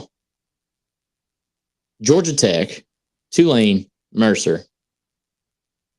Not great. A&M is that perfect kind of in-between team that on defense is actually top tier. Offense, they're going to struggle, I guess, keeping up if it's a shootout. I I don't think this game is a shootout. Remember how we talked about earlier? A&M's going to make the game their game. And because this is 2023 and chaos happens, one thing I do want to make note, and I hope I can somehow clip this to put it on the TikTok. We're going to see a lot of movement in the next 3-4 weeks on, how things correct themselves at the end of the season. Yes. And maybe that's even with Tennessee, but that's fine. You're going to see a lot of chaotic things. I can't look at Ole Miss and think they're a top 10 team. I can't. I don't know why I can't. I can't look at Tennessee and say, "Oh, that's a top 10 team." I can't. We've lost twice, but I think A&M is going to make this a dogfight. I think the first team to 28 or 27 points wins this game. I think it's really that low scoring. I don't know if somebody gets in the 30s. And I do think A&M actually pulls the upset, which is going to maybe light a fire under Ole Miss's butt before they play Georgia. But it also may actually deaden the matchup a little bit because both teams or Ole Miss won't have as much to play for. Yeah, and that's a fair take right there. And I could see a path to Texas A&M winning this game. You laid it out right there. But I'm also going to bring up something that you brought up earlier in the Ole Miss recap. Ole Miss's defense has been playing really well here lately. Have been. And I think that they can continue that because Texas A&M, although they rely on the running game, they really hadn't run the ball great this year. It's almost like they've tried forcing the passing game a little bit more than they needed to. For instance, the Tennessee game. I know that Tennessee has got a really good run defense and they shut it down, but I feel like Texas A&M kind of went away from it a little bit too early and relied on Max Johnson a little bit too much. And I think that could also come into play in this game, and I think Ole Miss's defense is going to do just enough. I'm going to say it's the first one to 30. I don't. Okay, fair. Yeah, I don't think that Texas A&M will be able to score 30. So I'm going to say that it's like I'm going to go 31-27, somewhere around there. The final in this game, it's going to be close. Yeah, I think it's going to be. I think over under is going to be under 50 on this point. I could be completely wrong, and that's okay. But I do know that I have legitimate reasoning behind it. But no, I agree. I disagree, but I agree. Let's move on because I'm intrigued because I think you gave me a spoiler in this game, but we got another game at 12. So we got 3 games at noon. So last week we didn't have it felt like a single SEC game on the network at least that played at noon. I think we had one on ESPN, but now we have 3 games at noon, and we got 2 on ESPN. We got 4 games at noon, yes, because Tennessee's on SEC Network. So we've got Jacksonville State traveling to a very wounded South Carolina Gamecocks, plural, team under Shane Beamer, who doesn't make excuses, but makes excuses. I'm going to go ahead and make my pick. I think Beamer gets it done against Jayville State. But what say you? This is a interesting game, and I've kind of gone back and forth on it because Jacksonville State is a very good team. I think are they in the American Conference? Maybe Conference USA. Okay, they're in Conference. You're right, Conference USA, because they played MTSU earlier this year. They're in the Conference USA. They've played very well so far this year, but they've also played games that have been a little bit closer than needed to be. South Carolina is at that point of the season where they have to win. They have to win in this game because if they don't, they're not going to be bowl eligible this year. And I laid it out earlier that South Carolina still has a legitimate path to being bowl eligible because the back half of their schedule lays out pretty good for them. So I gave you a little tease earlier, but after us recapping South Carolina, I'm going to change my pick and I'm going to go with South Carolina. But that doesn't mean that I don't have a little teaser down towards the end of the episode. But I'm going to go with South Carolina winning this game. Yeah, I agree with you. If Shane Beamer doesn't Shane Beamer doesn't win this game, I don't care. I don't care how good Jacksonville State is in their conference. It's still Conference USA. If they don't win this game, there is a show that South Carolina fans run. It's called the Spurs Up Show that I follow. I don't know if I really follow it on TikTok, but it always comes up on my TikTok. Yeah, I see and on TikTok. I don't follow them. Yeah. And like he's a pretty cool dude. He talks ball. Like I get with it. I dig with anybody that talks ball that actually talks ball and not just like expresses feelings over and over. He I think they're fed up with it already. But if they lose this game, my God, I literally would actually search up his profile just to see what he would have to say, because it ain't going to be nice. I can promise you that. It's going to be ugly. Shane Beamer would probably be forced to fire somebody or get fired. You don't look, if this was Tennessee, by the way, remember when we had a season reminiscent of this, we didn't keep the coach. Yeah, absolutely. We didn't keep the coach. Now I understand that's a little bit probably not the way you should do it, but at this day and age, especially with how easy, I'm not going to say it's easy because I'm not doing it, but how much, I guess, more ways to get your players in faster, and you're going 2-6. If you lose to Jacksonville State and you go 2-7, dude, oh my goodness, I couldn't even imagine. Yeah, and I get your point behind all that, but also the difference between Shane Beamer and what happened at Tennessee that year was the writing was already on the wall at Tennessee for the head coach that you're talking about. And that is fair. And Shane Beamer for South Carolina we mentioned this, he has actually overachieved the last 2 years.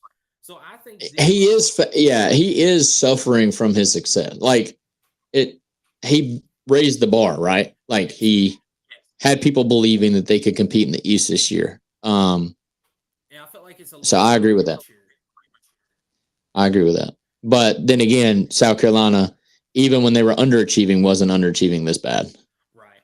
Yep, you're 100% correct. But so we'll move on to the next one. This is the game of the week in the SEC, and this one and then the last game that we'll talk about today could easily have been swapped. But this game is on CBS at 3:30 Eastern. It is Missouri and Georgia, and this is on paper and actually in the standings too, the game for the East. Holy crap, what a slate we've got, dude. What a slate of games Saturday. This is a fantastic slate of games. Fantastic Saturday. Tennessee win, and then a lot of other people that have a chance to lose. So that's great, Yeah. What are your thoughts on the Missouri-Georgia game? So I mean, I've said it in the recap. Georgia's going to thump Missouri. It's not even going to be close. Missouri's good. I get that. I still think Missouri's a tad bit fraudulent. And I hate to say it like that because I love everything that Drinks has done out there. I hated Drinks at the beginning of the season because I thought he gave off hard, like Shane Beamer vibes. Like I thought them two, like 2 and 2 together, were just kind of like the same. And I didn't like it at all. I still don't, because he threw daggers at Tennessee a couple years ago about the whole vacated win thing. He just talks a lot without really proving anything, which really rubbed me the wrong way. Yeah. And he's backing it up now. He is winning games that we never thought he'd win. And now he's got a chance to go out and really clinch or grab a hold of the East at least. If he can go out there and beat Georgia. But the problem is you got to go out there and beat Georgia. And I just don't see it happening. I think Georgia rolls by 17. So you're calling a push on the spread then, because the spread is 17 on the dot. You want to know how crazy the gap is, bro? You got number 1 versus number 14. You got 8-0 versus 7-1, and the gap and the spread is 17. God, bro. Yeah. Georgia may cover, no. So Missouri may actually cover the spread. Georgia's been kind of terrible against the spread, other than against Florida and there's another team they covered. But that's it. Yeah, Georgia is 2-5 against the spread this year. Yeah. So maybe Missouri can cover. Game and the Florida game are the 2 games that they covered. Yeah. Okay. Yeah. So So no, they're going to cover the spread because it's the SEC East teams that have a chance to change the outcome of the East. No, they're going to cover. They're going to beat Missouri by 17. Yeah. So talking about Missouri, I've not been a big fan of Eli Drinkwitz either, but I've got to give him credit because he knew that the staff that he had that was put together, it was not gonna it was not gonna get things done that he needed to get done. And what did he do? He went out and got a offensive coordinator that has completely turned around this offense. I think the defensive coordinator he had might still be the one that's there, but he is also kind of a defensive coach too. So all he has done is gotten somebody that knows what he's doing on the offensive side and turn things around. But none of that is going to matter in this game because we mentioned it earlier. Georgia gets up for the games that they have to. This is a game they have to get up because if they lose this game, Missouri is taking the East unless something happens in the Tennessee game. Because right now, I'm nervous about the Tennessee Missouri game. That game is, I know it's next week, but that game is in Missouri. And the way Missouri and Tennessee have both played this year, that game makes me really nervous. I mean, I get that, but I like the spot where it's at. I like the spot where it's at. I agree. I mean, it's a perfect opportunity for if they get boat raced by Georgia, that loss could beat them twice because then because right now they're riding a high thinking that they can actually win the East. I'm sure realistically probably don't that, but it's just a whole mindset changes once you go from one loss to two losses. And luckily for us, we play UConn, so we kind of have like a glorified scrimmage / bye week to prepare for Missouri. And that's really, I'm going to eat my damn words if we find a way to lose. Oh God. I agree with you on that about that spot, but yeah, I'm going to take Georgia to win and to cover. They're going to boat race Missouri in this game en route to an SEC championship and a national championship later this year. I'm going ahead and putting it on record. Look, and I don't want to sound like I'm just sucking toes because I doubted Georgia last week, but no, I seen exactly what I needed to see, and I didn't know if I was going to see it. I'll be honest. Like last week, I did think that Florida had a chance to upset Georgia because it's a big rivalry. That was the first game without their number one dude on offense, right? And they did absolutely everything they needed to do, and for that, they have restored my confidence in them probably with repeating. And I hate that, dude. Jesus, I hate it. But hey, to each their own. Just beat the West opponents. All right, that's all I care about. And we're going away with divisions, anyways. But anyway, we got a 4:00 game. We got Auburn, Vanderbilt. Not gonna spend a lot of time on this one, unless we are, because this may be competitive or no. It's in Nashville, home field advantage. All 17 people. So in my preseason prediction, I had this as the one game that Hugh Freeze loses that he should not lose. Whoa. But you changed your mind, right? It's not going to happen. I was about to say, you changed your mind. Vanderbilt, we hit on it earlier. Vanderbilt is in that part of the season where they're getting ready for next year. They don't have anything to play for this year now that they're not bowl eligible. So as much as I'm looking forward to seeing the sophomore quarterback for Vanderbilt going forward, because he excited me yesterday. Just the potential that he has with that young talent that is around him going forward. I'm excited for the future for Vanderbilt. But Auburn is going to win this game, and I don't know if they cover. I think the spread is right where it needs to be. It's at 14.5 points. So I could see this being like 31-17 type of a game. Yeah. No, 13.5. Still 2 touchdowns. Yeah, 2 touchdowns. I think that is fair right there. I think Auburn wins by 2 touchdowns. I think they're going to have a really good day on the ground, and I think that their defense is going to give Vanderbilt all sorts of fits in this game. Yeah, I agree with you. So we're just going to push on that one. I'm going to get to Sean Carpenter's comment. I think maybe I read it late, but I don't think I did. He just hopes that Arkansas wins to keep Florida's rear end out of the bowl. That's fair as Tennessee fans. We don't want Florida to get to I told you, bro, we don't like Florida, dude. We don't.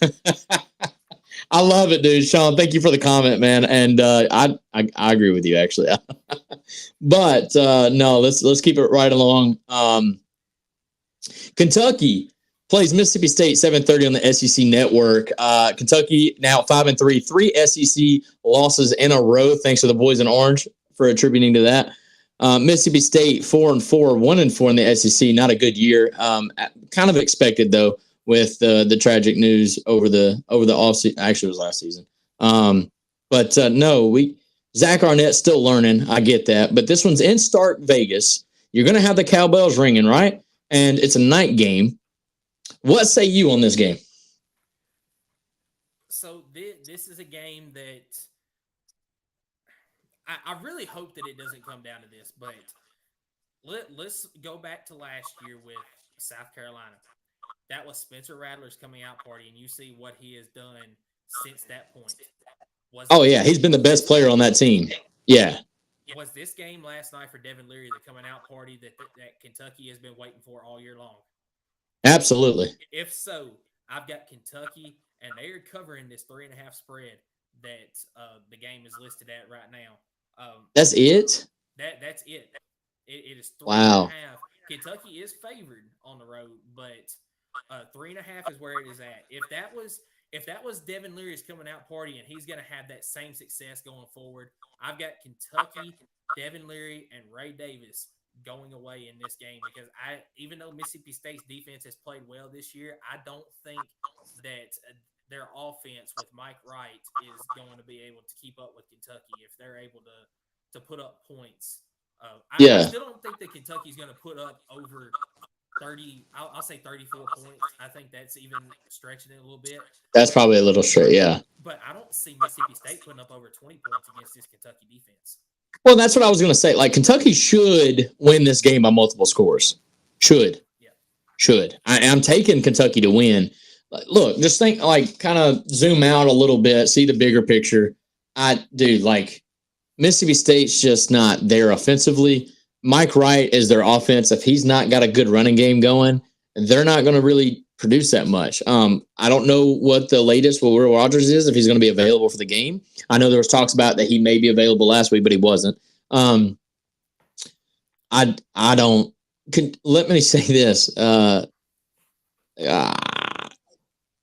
Kentucky beat Mississippi State would be kind of like, okay, that's expected. Let's move on. If Mississippi State finds a way to beat Kentucky, then I think the fire Mark Stoops, I think he gets put on the hot seat, bro. I think Stoops literally gets put on the hot seat if he loses to Mississippi State.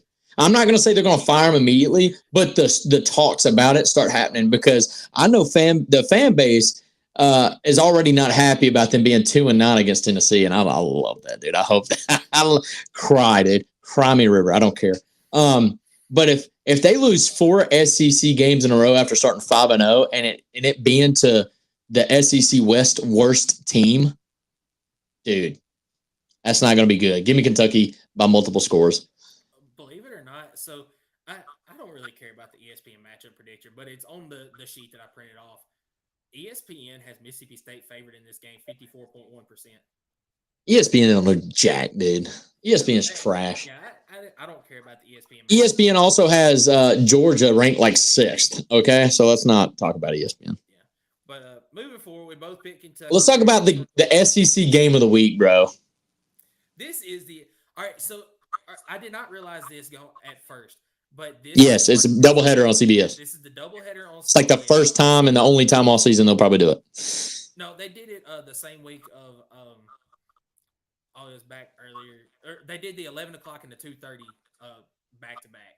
Is it back when Bama played Texas and then there was another? I think I remember. It was Tennessee, Bama, and then Georgia played somebody. Georgia played Vanderbilt on CBS at 11. Remember? That's a fluke. That's not what we're talking. Okay, yes, but let's talk about it. Yeah, I get your point there. So we got LSU and Alabama. This is at 7:45 Eastern on CBS. I want to hear your thoughts on it first. I love the idea of this entire game, bro. Like, I'm going to go ahead and say it. It's for the West. I know Ole Miss technically has the head-to-head to LSU, but I fully expect Ole Miss to drop to Georgia. So, with that being said, Ole Miss would have 2 losses. LSU would only have 1 in the conference. So, LSU would then have the head-to-head to Bama. Excuse me. This game's for the West. It's It doesn't feel like it because both teams have losses, where usually you get to this game and one team may have a loss, but the other team be undefeated. So this is a little different. But this game is always a really fun game to watch. I'm really looking forward to it. In Tuscaloosa, Alabama. Um, I'm telling you that, look, Milroe has looked better week in and week out for the entire season. The thing is, though, you got really a front runner in the Heisman Trophy on the other side of the ball, and Jade Daniels. And this may be a shootout. I know Alabama's defense is really good, but so is Jade Daniels. And I'm not saying shootout and then as it being like 50 to 53, but I'm more saying like it could be a 34-37 type of back and forth swing. I am actually going to lean Bama because LSU's defense is garbage. And for that reason, I think Jalen Milroe gets it done. But I do think LSU and Jane Daniels is going to have a very, very great effort on the road at night. But for those two reasons alone, I think Bama wins because it's hard. It's hard to win on the road at night, even when it's an inferior opponent. But this is by no means an inferior opponent. And give me Bama. Give me Bama by 10 with a late touchdown to seal it. Everything you said there is those are really good points, and I agree with you. That is a. I think that is the way the game could go, right there. And after the Tennessee game, I picked Tennessee to win that game, but really it was to just go against you on that one. That way, you picked Bama, I picked Tennessee. We have both sides of that right there. But I saw a path that Tennessee could win it. And after that, I said, I'm not going to pick against Bama the rest of the year because my prediction at the beginning of the season was Bama would lose one game at home this year. I thought it would be this LSU game. It ended up being Texas. That's exactly why I'm picking LSU in this game because I picked LSU at the beginning of the season to beat Alabama. And this will be the first time since, I think, 2012, 2011, something like that Alabama has lost multiple games at home in the regular season. I think that everything that you said is correct. Milroe has been playing better. I think it is going to be a shootout, and a shootout favors LSU. I don't know if Alabama's defense can stop LSU enough in this game to get this win. I don't know if Alabama's offense can score enough points to keep up with this LSU offense. So I'm going to go LSU with the win on the road at night in Tuscaloosa. Bro threw the biggest curveball I've seen since like 2017, bro. Jesus Christ. Me, right? No. David Looney. Look, that I don't mind the take because I do see the end of this season being chaotic. And I'm going to put on my orange glasses for this statement I'm going to make, but then I'm going to immediately take them off because I don't think it's going to happen. But there's still a real chance, especially with Florida losing, that we could actually be in Atlanta at the end of the season. One, we just have to win out. Okay, that's easy. That's easier said than done. But if we win out, that puts us in the tiebreaker against Missouri because I think they'll lose to Georgia. Okay, so that puts us over Missouri. If Ole Miss beats Georgia and then we beat Georgia, that puts us in the tiebreaker over Georgia. And then Florida's going to lose another one, probably to LSU. Dude, there is a massive, I'm not going to say it's going to happen, but there is a world out there where it gets chaotic as crap, where you got three teams in the West that all have the same record, and it's all in tiebreakers. You could have three teams, maybe even four teams, depending on how Florida finishes in the East, trying to battle it out. I mean, you could easily have – I would hate for that to happen because then you're talking about no SEC teams possibly making it in the playoff. I don't care who the champion is. If it's a two-loss champion, I don't really know. But no, I do like the pick in the sense that I do think chaos is coming. I just don't know if it's happening that. I don't think it's happening there. On the road, beating Nick Saban twice in a row, as I've said, is insanely hard. But hard. Yeah, that would. Yeah, that's hard to do. But And you've also got the advantage because I don't know the exact record, but I think Nick Saban, he has either only lost one game or has never lost coming out of a bye week when he's been at Oh Alabama. wow, yeah, he's good out the bot. Yeah, So I mean, I got you. everything that you have said and all the stuff going into this game leans Alabama. I just feel like in this game, the LSU offense is so strong that I don't know if Alabama can stop them enough to win this game. And I haven't looked into the comparison very much, but there have been a lot of comparisons of this LSU offense against the 2019 LSU offense, and they're pretty similar overall. I mean, I agree, but their defense is trash. I agree. I agree. That's a big difference. Is that the LSU defense in 2019 was at least comparable, where this LSU defense is not very good. But I Yeah, do think in the last couple of weeks they've started to put a few pieces together. Is it going to translate going forward? We'll see. I got you. Well, that's going to do it for our prediction segment. And ladies and gentlemen, if you are still listening, I appreciate you, especially if you're live and comment. Thank you, Robert and Sean, for being active in the comment section. Really do appreciate you guys. If you haven't done so already, give us a subscribe and on YouTube, on Spotify, on Apple Podcasts, however you listen. I know it's been a long show, but since we've been going live, we put the show all in one video. So hopefully it can last you, your gym time, or if you're cleaning up the leaves in the yard, whatever you're doing, if you're commuting to work. We appreciate you tuning in. But we are going to wrap this thing up with our favorite segment, and the segment that could absolutely determine who's going to win this competition between me and Michael, and that is the upset pick of the week. Now, the rules behind the upset pick of the week is we got to pick somebody that's favored or unfair. Upset. It's got to be a 3-point gap at least, right? It's got to be 5 points. Sorry. So if you pick somebody within 5 to 10 points, or 5 and I guess 9.5 points, you get 3 points if they actually win outright. If you pick anybody that's over a 10-point spread underdog, then you will get 5 bonus points accumulated to your win total in the prediction show. So we gave a score update earlier in the show, and now we are going to make our upset pick of the week. And I was looking at games, and I don't know how this is. This is completely off topic. I'm not picking this game whatsoever. Georgia Tech beat North Carolina last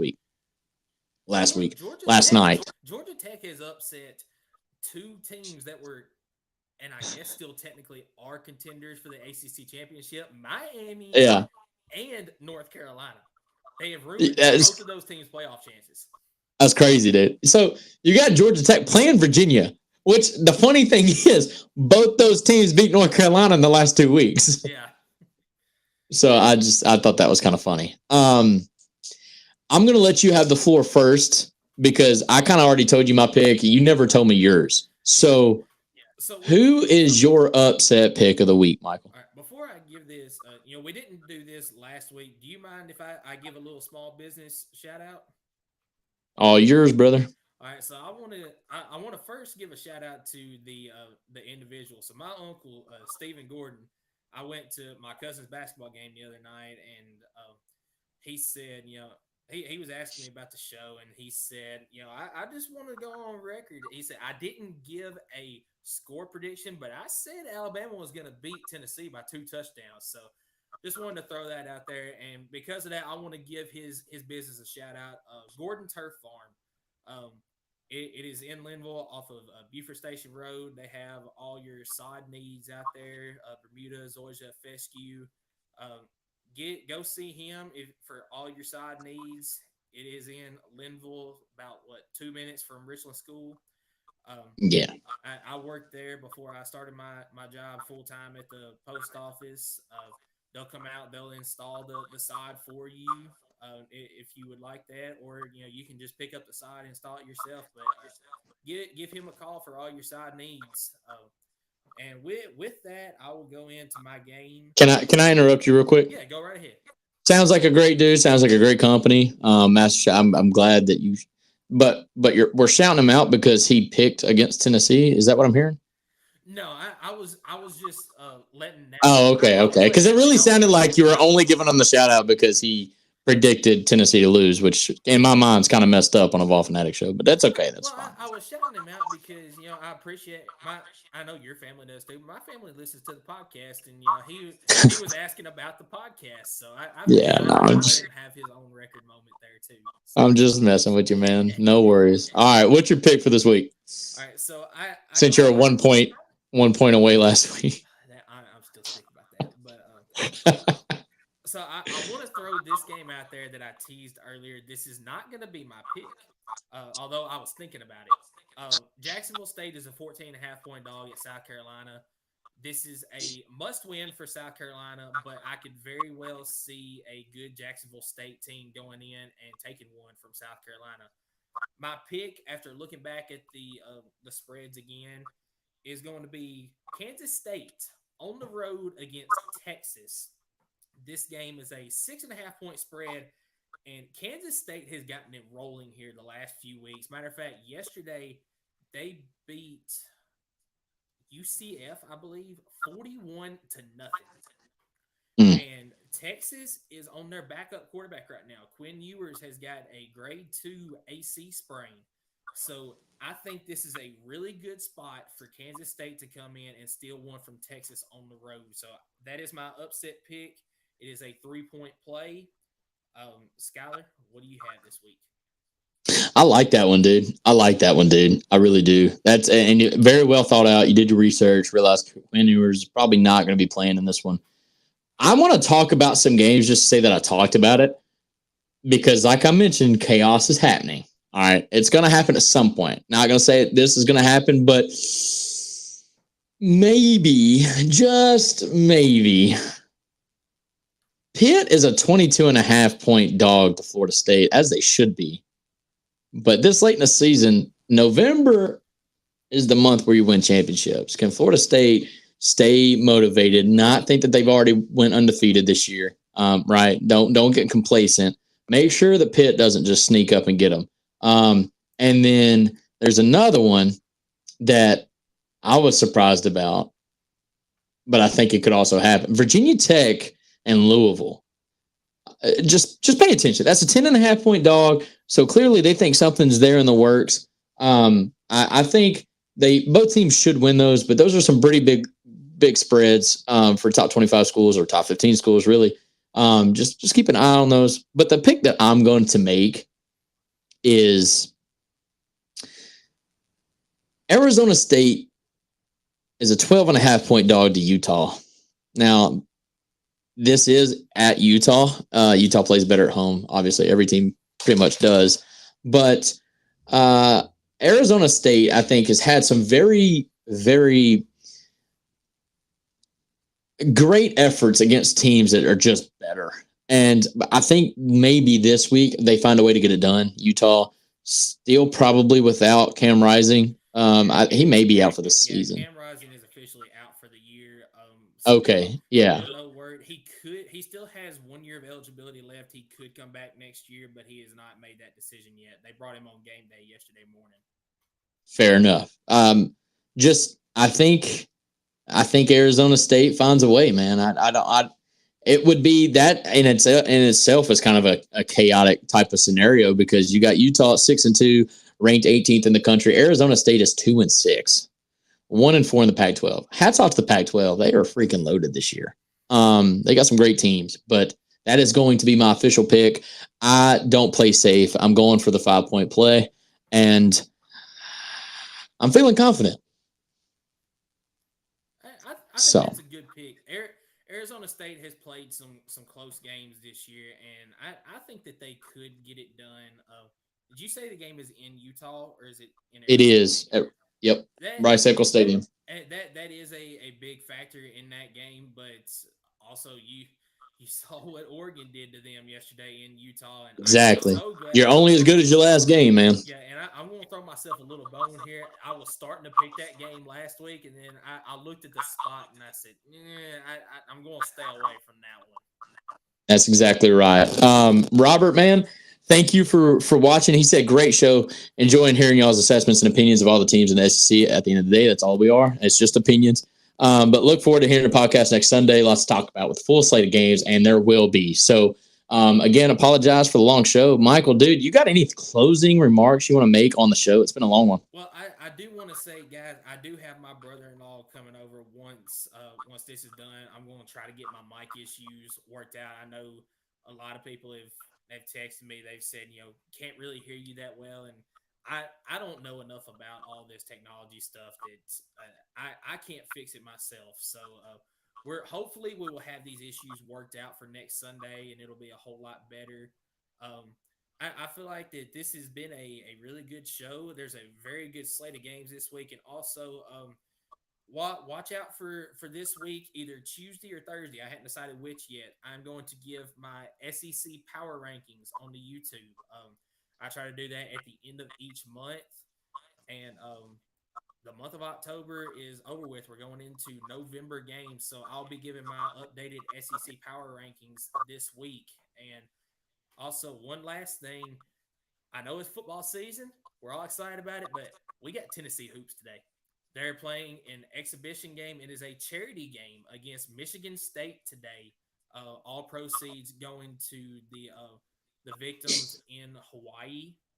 Um, big thing that Tom Izzo and Rick Barnes are doing. You know I'm a huge basketball guy. I love my football, but man, I'm big in basketball. I'm so excited for this year's basketball team. So I just kind of had to throw that in there. Yeah, if you see my reaction, if you're watching live, it's football season, man. We got months to talk about basketball. Come on, dude. But it is kind of cool to hear what they're doing for Hawaii. I think that's pretty awesome. But yeah, man, I mean, we got plenty of time to talk basketball, dude. We ain't got 6 losses already like old times where we just ready for basketball season, dude. Come on. There's still a lot to play for. No, we are. I'm still right in there with football, but I'm a Yeah, basketball guy. I got to that's exactly right. And then we're both baseball guys. So with that being in mind, me and Mike are going to talk a little bit more, but we may actually continue the show into those seasons if we're really enjoying it. I mean, we both played baseball in high school. He played basketball. I was short. I didn't really pursue that. I was also scared of Coach Loveless. So I thought I don't know. I just did. I don't mind getting yelled at by any coach, but for some reason, when he got onto a player on the basketball court when I was in the student section, I'm like, yeah, I don't want to be on the other end of that. I'm good. So, but no, I agree with you. It's been a fun show, guys. If you don't mind sharing the show, talking about it, I really appreciate everybody reaching out and saying even if you tuned in for 5 minutes, just to catch a segment. It helps us out, makes us feel a lot better, and we really appreciate it. But with that, man, we are going to wrap up the show. Robert, thank you again for the second week in a row tuning in for the whole show. Sean, thank you for commenting. And for Michael and Skylar and myself, go Big Orange, dude. Absolutely. Go Big Orange. Everybody have a good week and be ready to tune in for next week. Happy Halloween.